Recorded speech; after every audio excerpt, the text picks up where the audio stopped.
UDFിനോടുള്ള കോൺഗ്രസിനോടുള്ള താല്പര്യവും ആഭിമുഖ്യവും ഇഷ്ടവും അതിനപ്പുറത്തേക്ക് ഒരു വലിയ ഭരണവിരുദ്ധ വികാരം, CPM-നെതിരായിട്ടുള്ള വികാരം, പിണറായി വിജയനെതിരായിട്ടുള്ള ഒരു വികാരം കേരളത്തിൽ ഉണ്ടായിരുന്നു എന്നുള്ളതാണ്. ഭരണവിരുദ്ധ തരംഗം CPM-നെതിരായിട്ടുള്ള, പിണറായി വിജയനെതിരായിട്ടുള്ള, പാർട്ടിയെ തിരുത്താൻ വേണ്ടി പാർട്ടി അണികൾ നടത്തിയിട്ടുള്ള ഒരു വലിയ പോരാട്ടത്തിൻ്റെ കൂടി ഫലമായിട്ടാണ് ഈ റിസൾട്ടിനെ ഞാൻ കാണുന്നത് എന്നുള്ളതാണ്. കേരളത്തിൻ്റെ 16ാം നിയമസഭയിലേക്ക് നടന്ന തിരഞ്ഞെടുപ്പിൻ്റെ ഫലം പുറത്തു വന്നിരിക്കുകയാണ്.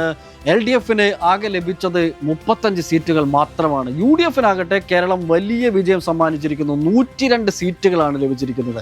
1977 ശേഷം UDFിന് ലഭിച്ച ഏറ്റവും വലിയ വിജയം എന്ന് പറയാം. 2001 UDFിന് 100 സീറ്റ് ലഭിച്ചിട്ടുണ്ടെങ്കിലും അന്ന് BJP ഇത്ര ശക്തമല്ല. BJPക്ക് സ്വാധീനമുള്ള ത്രികോണ മത്സരങ്ങൾ നടക്കുന്ന മണ്ഡലങ്ങൾ കുറവാണ്.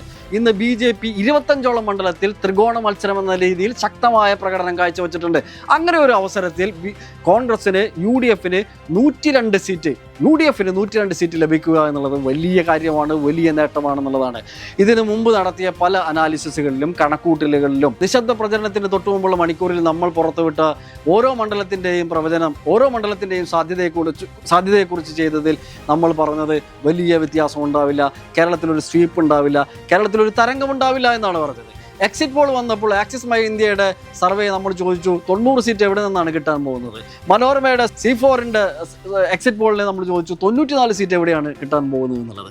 പക്ഷേ അതിനെയെല്ലാം അപ്രസക്തമാക്കിക്കൊണ്ട് 102 സീറ്റാണ് UDFിന് ലഭിച്ചതെന്നുള്ളത്. ഞാൻ മനസ്സിലാക്കുന്നത് UDFിനോടുള്ള കോൺഗ്രസിനോടുള്ള താല്പര്യവും ആഭിമുഖ്യവും ഇഷ്ടവും അതിനപ്പുറത്തേക്ക് ഒരു വലിയ ഭരണവിരുദ്ധ വികാരം, CPM-നെതിരായിട്ടുള്ള വികാരം, പിണറായി വിജയനെതിരായിട്ടുള്ള ഒരു വികാരം കേരളത്തിൽ ഉണ്ടായിരുന്നു എന്നുള്ളതാണ്. അതുകൊണ്ടാണ് ധർമ്മടത്ത് 6 റൗണ്ട് പൂർത്തിയാകുമ്പോഴും പിണറായി വിജയൻ പിന്നിൽ നിന്നത്.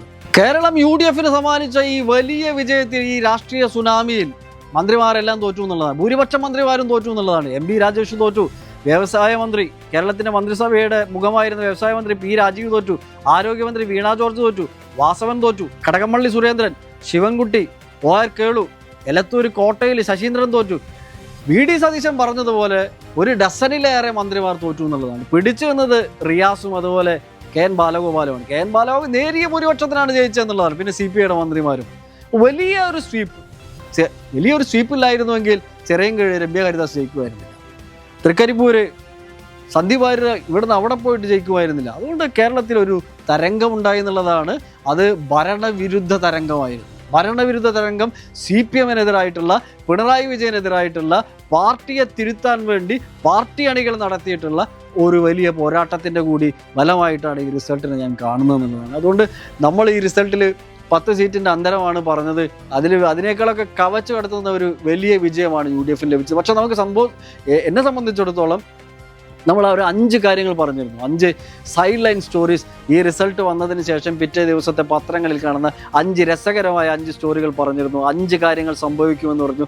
അതിൽ 4 കാര്യങ്ങളും കൃത്യമായി സംഭവിച്ചു എന്നുള്ളതിൽ നമുക്ക് വലിയ സന്തോഷമുണ്ടെന്നുള്ളതാണ്. ഒന്നാമത്തെ കാര്യം എന്ന് പറയുന്നത് കേരള കോൺഗ്രസിൻ്റെ അധപതനമാണ്. കേരള കോൺഗ്രസ് 12 സീറ്റുകളിലാണ് മത്സരിച്ചത്. 12 സീറ്റുകളിലും മത്സരിച്ച് തോറ്റ് സംപൂജ്യരായി എന്നുള്ളതാണ്. രണ്ടാമത് നമ്മൾ പറഞ്ഞത് കേരളത്തിലെ ഏറ്റവും വലിയ ഭൂരിപക്ഷം ലഭിക്കാൻ പോകുന്നത് PK കുഞ്ഞാലിക്കുട്ടിക്കായിരിക്കുമെന്നാണ് പറഞ്ഞത്. കഴിഞ്ഞ തവണ അത് ശൈലജ ടീച്ചർക്കായിരുന്നുവെങ്കിൽ ഇത്തവണ 80,000-ൽ കൂടുതൽ വോട്ടിൻ്റെ ഭൂരിപക്ഷത്തിലാണ് കേരളത്തിലെ 16ാം നിയമസഭയിൽ ഏറ്റവും വലിയ ഭൂരിപക്ഷത്തോടു കൂടി PK കുഞ്ഞാലിക്കുട്ടി നിയമസഭയിൽ എത്തുന്നത്. അത് നമ്മുടെ പ്രവചനം കൃത്യമായി സംഭവിച്ചു എന്നുള്ളതാണ്. മൂന്നാമത് നമ്മൾ പറഞ്ഞത് മുസ്ലിം ലീഗിന് ആദ്യമായിട്ടൊരു വനിതാ പ്രാതിനിധ്യം ഉണ്ടാവും എന്നുള്ളതാണ്. അത് കൃത്യമായി സംഭവിച്ചു. മുസ്ലിം ലീഗിന് ഒരു വനിതാ പ്രാതിനിധ്യം ഉണ്ടാവും. വനിതാ പ്രാതിനിധ്യം മാത്രമല്ല, മുസ്ലിം ലീഗ് ചിലപ്പോൾ ഒരു വനിതാ മന്ത്രിയെ തന്നെ ചിലപ്പോൾ അവതരിപ്പിച്ചേക്കാം, മന്ത്രിസ്ഥാനം കൊടുത്തേക്കാം. പിന്നീടായിട്ട് നമ്മൾ പറഞ്ഞത് അത് വലിയ കൗതുകമുള്ള കാര്യമായിരുന്നു. ഈ നിയമസഭയിൽ 16ാം നിയമസഭയിൽ BJPക്ക് 2 മുൻ കേന്ദ്രമന്ത്രിമാർ നിയമസഭയിൽ എത്തുമെന്നാണ് പറഞ്ഞത്. അത് V മുരളീധരനും രാജീവ് ചന്ദ്രശേഖറുമായിരുന്നു. രാജീവ് ചന്ദ്രശേഖരൻ്റെ വിജയം ഏകദേശം എല്ലാ ഘട്ടത്തിലും അദ്ദേഹം ലീഡ് ചെയ്ത് പോയി എങ്കിലും V മുരളീധരൻ ഒരു ഘട്ടത്തിൽ പോലും വലിയ ലീഡ് ഉയർത്തിപ്പോയിരുന്നില്ല.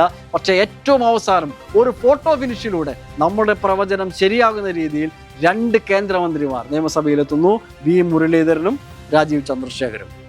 പിന്നെ നമ്മൾ പറഞ്ഞത് K മുരളീധരനും അതുപോലെ പത്മജയും നിയമസഭയിലെത്താനുള്ള ചേട്ടനും അനിയത്തിയും കൂടി എത്താനുള്ളൊരു സാഹചര്യം ഉണ്ട് എന്നാണ് പറഞ്ഞത്. പക്ഷേ വി മുരളീധരനെ വട്ടിയൂർക്കാവ് വിടില്ല എന്ന് നമ്മൾ പറഞ്ഞിരുന്നു. പക്ഷേ വട്ടിയൂർക്കാവ് വി മുരളീധരനെ വിട്ടില്ല. വട്ടിയൂർക്കാവിൽ നിന്ന് വി മുരളീധരൻ ജയിച്ചു. പക്ഷേ പത്മജ തൃശ്ശൂരിൽ നിന്ന് ജയിച്ചില്ല എന്നുള്ളതാണ്. പത്മജ ജയിക്കാനുള്ള ഒരു സാധ്യതയായിട്ട് നമ്മൾ കണ്ടിരുന്നത് അവിടെയുള്ള ഒരു സമവാക്യങ്ങൾ, നായർ വോട്ടുകൾ സമാഹരിക്കപ്പെടും, അവിടെ കോൺഗ്രസിൻ്റെ ജില്ലാ അധ്യക്ഷൻ അതുപോലെ മേയർ ഇതെല്ലാം ഒരു സമുദായത്തിൽ നിന്ന് വരുമ്പോൾ സാമുദായികമായ ഒരു ധ്രുവീകരണം ഉണ്ടാകും. അതുപോലെ പത്മജയ്ക്ക് അനുകൂലമായിട്ടൊരു സഹതാപ തരംഗം ഉണ്ടാകും. അതെല്ലാം അപ്രസക്തമായി, അതെല്ലാം അസ്ഥാനത്തായി എന്നുള്ളതാണ്. രാജൻ പല്ലൻ വലിയ ഭൂരിപക്ഷത്തിനാണ്, നേരിയ ഭൂരിപക്ഷത്തിനല്ല, വലിയ ഭൂരിപക്ഷത്തിൽ വിജയിച്ചു എന്നുള്ളതാണ്. അതുകൊണ്ട് 5 കാര്യങ്ങളിൽ നമ്മൾ പറഞ്ഞതിൽ 4 കാര്യങ്ങൾ കൃത്യമായി സംഭവിച്ചു എന്നുള്ളതാണ്.